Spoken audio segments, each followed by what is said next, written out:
Hi tears, இன்றைக்கி நம்ம சேனலில் முருங்கைக்காய் சூப் எப்படி பண்ணுறதுன்னு தான் நம்ம சொல்ல போகிறோம். அதுக்கு முருங்கைக்காவை கட் பண்ணி அது முழுகிற அளவுக்கு தண்ணி ஆட் பண்ணி மஞ்சத்தூள் உப்பு சேர்த்துக்கோங்க. இஞ்சி பூண்டு பேஸ்ட் லைட்டாக போட்டுட்டு வேக வச்சுக்கோங்க. அதுக்கப்புறம் அந்த தண்ணியை வடிகட்டி தனியாக எடுத்து வச்சுக்கோங்க.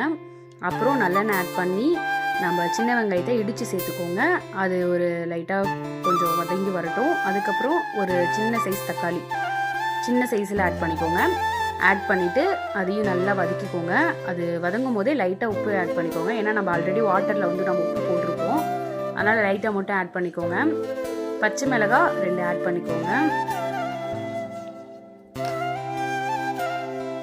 அவ்வளோதான் டியர்ஸ். இஞ்சி பூண்டு பேஸ்ட் எடுத்தது அது ஆட் பண்ணி அதை நல்லா வதக்கிக்கோங்க. நல்லா பச்சை வாசம் போகிற அளவுக்கு மீடியம் ஃப்ளேமில் வச்சு வதக்கிக்கோங்க. மீடியம் ஃப்ளேமில் வச்சு நல்லா வதக்கிக்கோங்க டியர்ஸ். நல்லா வதங்கினதுக்கப்புறம் நம்ம தண்ணியை ஆட் பண்ணிக்கலாம். உப்பு லைட்டாக ஆட் பண்ணிக்கோங்க. நம்ம அதுலேயும் உப்பு ஆட் பண்ணியிருக்கோம்ல.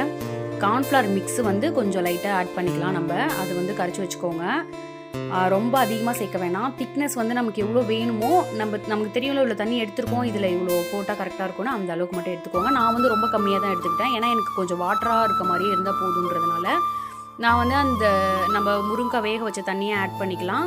ஆட் பண்ணிவிட்டு ஒயிட் பெப்பர் தூவி விட்டுக்கோங்க.